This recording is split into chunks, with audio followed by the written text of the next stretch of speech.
Breaking news చూస్తున్నాం. కేసినేని చిన్ని అలాగే ఎమ్మెల్యే కొలికపూడి మధ్య విభేదాలు కొనసాగుతున్నాయి. క్రమశిక్షణ కమిటీ ముందుకు రావాలని ఇటు కొలికపూడికి అలాగే కేసినేని చిన్నికి పార్టీ నుంచి పిలుపు వచ్చింది. చిన్నిపై ఎమ్మెల్యే కొలికపూడి తీవ్ర ఆరోపణలు చేశారు. సో ఇటు తిరువురు టికెట్ కోసం రూపాయలు 5 కోట్లు అడిగారని చెప్పేసి ఆరోపిస్తున్నారు కొలికపూడి. కొలికపూడి వ్యాఖ్యలపై టీడీపీ అధిష్టానం సీరియస్ అయింది. పార్టీ టికెట్ ఇస్తేనే గెలిచారని గుర్తుపెట్టుకోవాలని చెప్పేసి ఇటు సీఎం చంద్రబాబు నాయుడు వార్నింగ్ ఇచ్చినట్టు తెలుస్తుంది. టీడీపీ క్రమశిక్షణ కమిటీ ముందు హాజరైన ఎమ్మెల్యే కొలికపూడి సాయంత్రం 4 గంటలకు టీడీపీ క్రమశిక్షణ కమిటీ ముందుకు కేసినేని చిన్ని కూడా రాబోతున్నారు. సో ఒక రకంగా ఒకరిపై ఒకరు పరస్పర విమర్శలు ఏదైతే బహిరంగంగా చేసుకున్నారో దానికి సీఎం చంద్రబాబు కూడా బహిరంగంగానే అందరికీ గుర్తు చేస్తున్నాడు. పార్టీ టికెట్ ఇస్తేనే మీరందరూ గెలిచారు అని గుర్తుపెట్టుకోవాలని చెప్పేసి చెప్పుకొచ్చారు. సో క్రమశిక్షణ కమిటీని కలవడానికి ప్రస్తుతానికి ఎమ్మెల్యే కొలికపూడి చేరుకున్నారు. సో సాయంత్రం 4 గంటలకి కేసినేని చిన్ని కూడా క్రమశిక్షణ కమిటీకి చేరుకోబోతున్నారని చెప్పి తెలుస్తుంది. సో మొత్తం మీద అయితే మరి ఈ కథకి ఈ రసవత్తరమైన ఒక కథ అనుకోవాలా, లేకపోతే విమర్శలు ఒకరిపై ఒకరు పరస్పరం చేసుకున్నారు, దీనికి ఎండ్ కార్డ్ పడబోతుందా ఏంటి అనేది వేచి చూడాలి. మరి ఇటు ఎవరిపై అయినా చర్యలు తీసుకునే అవకాశం ఉందా, ఎవరిపై అయినా వేటు పడే అవకాశం ఉందా ఏంటి అనేది ఒకసారి చూడాలి. దీనికి సంబంధించి మరిన్ని వివరాలు కృష్ణమోహన్ ఉన్నారు, ఏపీ ఇన్పుట్ ఎడిటర్. మా ఏపీ ఇన్పుట్ ఎడిటర్ కృష్ణమోహన్తో మాట్లాడి తెలుసుకునే ప్రయత్నం చేద్దాం. కృష్ణమోహన్ చెప్పండి, ఇటు సీటుకు ఒక ఎమ్మెల్యే సీటుకు సంబంధించి టికెట్కి సంబంధించి 5 కోట్లు తీసుకున్నారు అడిగారు అని చెప్పేసి ఇటు కొలికపూడి విమర్శిస్తున్నాడు. దాంట్లో ఎంత వాస్తవం ఉంది? కళ్యాణ్, కొలికపూడి తర్వాత చిన్ని వీళ్ళిద్దరి మధ్య వరుసగా ఈ మధ్య కాలంలో వరుసగా 2-3 రోజుల క్రితం జరిగిన ఈ సంఘటన, ఒకరి మీద ఒకరు ఆరోపణలు, దీని మీద పార్టీ సీరియస్ గా కావడం, ఆ తర్వాత తుఫాన్ రావడం, తుఫాన్ తర్వాత చంద్రబాబు యూకే వెళ్ళడం. సో ఈ నేపథ్యంలోనే నిన్న యూకే వెళ్తున్న సమయంలోనే చంద్రబాబు పార్టీ నేతలకు సీరియస్ గా ఒకటైతే చెప్పారు. క్రమశిక్షణ సంఘం ముందు వీళ్ళు వచ్చి వివరణ తీసుకోండి, ఇద్దరిని పిలవండి అని చెప్పి నేను అమెరికా యుఎస్ నుంచి యూకే నుంచి వచ్చిన తర్వాత మిగతా విషయాలు మాట్లాడతానని చెప్పి చంద్రబాబు చెప్పిన ఆదేశాల మేరకు ఈ రోజు ఉదయం 11 గంటలకి కొలికపూడి శ్రీనివాస్ హాజరవుతారు. సాయంత్రం 4 గంటలకి ఎంపీ నాని హాజరవుతారు.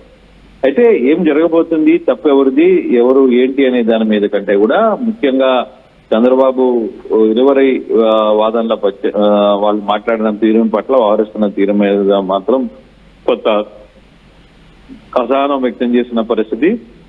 ఎవరికైనా ఎంపీలకు కానీ ఎమ్మెల్యేలకు కానీ టికెట్లు ఇస్తేనే, పార్టీ టికెట్ ఇస్తేనే వాళ్ళు ఎమ్మెల్యేలు అయ్యారు, ఎంపీలు అయ్యారు.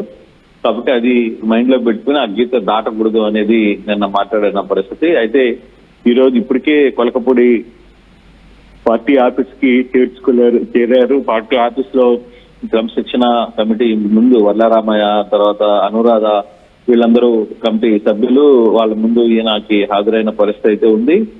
ఏం జరుగుతుంది ఇంకా బయటికి రాలేదు. అయితే ఈ రోజు అతని మీద ఏమైనా యాక్షన్ ఉంటుందా లేదా అనే దాని మీద ఇంకా చర్చ రాలేదు. అది ఇప్పుడల్లా అయ్యే కాదు. ఈ రోజు మధ్యాహ్నం 4 గంటలకు కూడా ఇప్పుడు కొలికపూడి వాదన అయిన తర్వాత సాయంత్రం కేసినేని చిన్ని వాదనలు కూడా వినాల్సిన పరిస్థితి అయితే ఉంది. చిన్ని వాదనలు వినిన తర్వాతనే 2 వైపుల వాదనలు తీసుకున్న తర్వాత వాళ్ళ రిపోర్ట్ ని ముఖ్యమంత్రి దగ్గరికి చేర్పిస్తారు. ముఖ్యమంత్రి ఎటువంటి నిర్ణయం తీసుకుంటారు అనేది చూడాల్సిన పరిస్థితి అయితే ఉంది. ప్రస్తుతానికి శ్రీనివాస్ అయితే పార్టీ ఆఫీసుకు చేరుకున్నారు. క్రమశిక్షణ చర్య కమిటీ ముందు ఆయన హాజరైన పరిస్థితి అయితే ఉంది. సత్య కృష్ణమోహన్, జనరల్గా టీడీపీ పార్టీలో ఒక ప్రోటోకాల్ అంటూ పాటిస్తారు.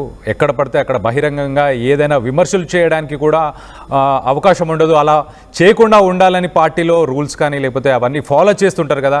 మరి గతంలో కానీ లేకపోతే ఇప్పుడు చేసిన విమర్శలని పార్టీ సీరియస్గా తీసుకునే అవకాశం ఉందా? ఎలాంటి యాక్షన్ తీసుకోబోతున్నారు? బేసిక్ గా కళ్యాణ్, ఇక్కడ ఒక చిన్న ఇష్యూ ఉంది. ఒక సామాజిక పరంగా కావచ్చు, లేకపోతే ఇంకో రకంగా కొలికపూడి మీద యాక్షన్ తీసుకుంటారా అనేది ఒక ప్రశ్న. లేదు, ఎంపీ తప్పు చేస్తుంటే ఎంపీ సామాజిక వర్గ పరంగా కావచ్చు, ఎంపీకి ఉన్న బ్యాక్ ఎండ్ కావచ్చు, ఎవరి పట్ల ఎటువంటి ఇష్యూ తీసుకుంటారు అనేది కొంత చర్చకు వస్తే, ఇక్కడ ఎవరి మీద కూడా చర్యలు ఉండకపోవచ్చు అనేది కొంత చర్చ అయితే జరుగుతుంది. కొంత అంత ఉండొచ్చు, కాకపోతే ఇద్దరితో మాట్లాడతారు. ఈసారి గట్టిగా వార్నింగ్ ఇచ్చే అవకాశం ఉంటుంది అనేది కొంత చర్చ అయితే జరుగుతుంది. బహుశా ఎటువంటి పరిస్థితుల్లో ఇద్దరికి ఇబ్బంది కలగకుండా, అంటే ఇద్దరిని పిలిచి కమిటీ పార్టీ నష్టపోకుండా, ముందు పార్టీ నష్టపోకూడదు, పార్టీ నష్ట కాకుండా ఎటువంటి చర్యలు తీసుకోవాలి. గతంలో పరిస్థితులు వేరు, ఇప్పుడున్న పరిస్థితులు వేరు. నిజంగానే తిరువూరు టికెట్ లో ఒకవేళ అక్కడ ఆ పార్టీ నుంచి సస్పెన్షన్ చేస్తే ఆ బై ఎలక్షన్ జరిగే అవకాశం ఉంటుంది. డెఫినెట్ గా బై ఎలక్షన్ అంటే చాలా దూరం ఆలోచించుకోవాల్సిన పరిస్థితి ఉంటుంది. పార్టీ బై ఎలక్షన్ సిద్ధంగా ఉందా లేదా, దాని తర్వాత జరిగే పరిణామాలు ఒక పెద్ద సిరీస్, అందులో ఎస్సీ సామాజిక వర్గానికి సంబంధించిన వ్యక్తి మీద అంత డైరెక్ట్ గా క్రమశిక్షణ కమిటీ చర్య తీసుకుంటుందా అనే ఉద్దేశం కూడా ఉంది. అటువంటి పరిస్థితులు ఉండకపోవచ్చు అనేది మనకి అర్థమవుతుంది. బహుశా సాయంత్రం వరకు అయితే వేచి చూడాలి కళ్యాణ్. ఎటువంటి కొన్ని ఈక్వేషన్స్ ఉన్నాయి, వాళ్ళకి కొన్ని నష్టం జరిగే ఈక్వేషన్స్ ఉన్నాయి, కొన్ని లాభం జరిగే ఈక్వేషన్స్ ఉన్నాయి. వీటన్నిటిని కూడా గుర్తుపెట్టుకొని పార్టీ తీసుకెళ్ళి, అందులో ముఖ్యంగా సీఎం గారు లేరు. చంద్రబాబు ఆల్మోస్ట్ ఆయన యూకేలో ఉన్న సమయంలో అటువంటి డెసిషన్ తీసుకునే ప్రయత్నం చేయరు. ముఖ్యమంత్రి వచ్చేంత వరకు కూడా దీనికి సంబంధించి మాట్లాడే అవుతారనేది కొంచెం స్పష్టంగా తెలుస్తోంది Kalyan. Right Krishnamohan, thanks for the update. మొత్తానికైతే తిరువురు టికెట్ కోసం రూపాయలు 5 కోట్లు అడిగారని కొలికపూడి ఆరోపిస్తున్నారు కేసినేని చిన్నిపై. ఇటు కేసినేని చిన్ని అలాగే కొలికపూడి, ఇటు సైక్లోన్ ముంతాకి ముందు నుంచే ఈ వివాదం మొదలైంది. అప్పటి నుంచే పరస్పరం ఒకరొకరు విమర్శించుకుంటున్నారు. బహిరంగంగానే ఈ విమర్శలు జరుగుతున్న సమయంలో మొత్తానికైతే సీఎం చంద్రబాబు నాయుడు దీనిపై స్పందించారు. ఇద్దరికి పార్టీ నుంచి టికెట్ ఇవ్వడం వల్లే మీరు గెలిచారని గుర్తుపెట్టుకోవాలని చెప్పేసి చాలా సీరియస్ అయినట్టు తెలుస్తుంది. ఒక వార్నింగ్ ఇచ్చినట్టు కూడా తెలుస్తుంది. సో మొత్తం మీద ప్రస్తుతానికైతే కొలికపూడి క్రమశిక్షణ కమిటీ ముందుకి ఇవాళ చేరుకున్నారు. అలాగే సాయంత్రం కేసినేని చిన్ని ఇటు ఎమ్మెల్యే వర్షన్ అలాగే ఎంపీ వర్షన్ రెండు విన్న తర్వాత ఒక డెసిషన్ తీసుకునే అవకాశం ఉంది. కానీ సస్పెన్షన్ చేసే అవకాశం లేకపోవచ్చు. ఎందుకు అనంటే దానికి సంబంధించి ఎంతో కొంత పార్టీకి నష్టం జరిగే అవకాశం ఉంది. కాబట్టి అలాంటి డెసిషన్ తీసుకోకుండా వీళ్ళకి ఒక సీరియస్ వార్నింగ్ ఇచ్చి ఇలాంటి స్టేట్మెంట్స్ జరగకుండా ఉండేలా చూసుకునే పరిస్థితులే ఉన్నట్టు చాలా క్లియర్గా తెలుస్తుంది. దీనిపై మీరేమనుకుంటున్నారు, మీ అభిప్రాయాలు ఏంటనేది కింద కామెంట్ రూపంలో తెలియపరచండి. ఇటు కొలికపూడి చేసిన ఆరోపణలలో నిజం ఉందా? మీరు కొలికపూడిని సపోర్ట్ చేస్తున్నారా లేకపోతే కేసినేని చిన్నిని సపోర్ట్ చేస్తున్నారా? ఎవరిది తప్పెవరిది అనుకుంటున్నారు అనే దానిపై కూడా ఆర్టీవీ పోల్లో కూడా పాల్గొనండి. అలాగే మీ అభిప్రాయాలను కూడా కామెంట్ రూపంలో కింద వ్యక్తపరచండి.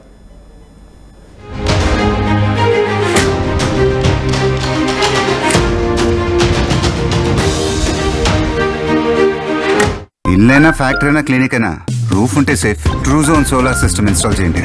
బిల్తో పాటు బీపీ తగ్గించండి. నువ్వు సూపర్ స్టార్ అయ్యా. Truzon solar power, super power. చరిత్ర సృష్టించినోడు ఇప్పుడు ఆ చరిత్రని తిరగరాయబోతున్నాడు. అబద్ధాల గోడల్ని బద్దలు కొట్టి నిజాలను రాగా మీ ముందుంచబోతున్నాడు. నిజమైన వార్తల కోసం వెంటనే డౌన్లోడ్ చేసుకోండి రా యాప్ని.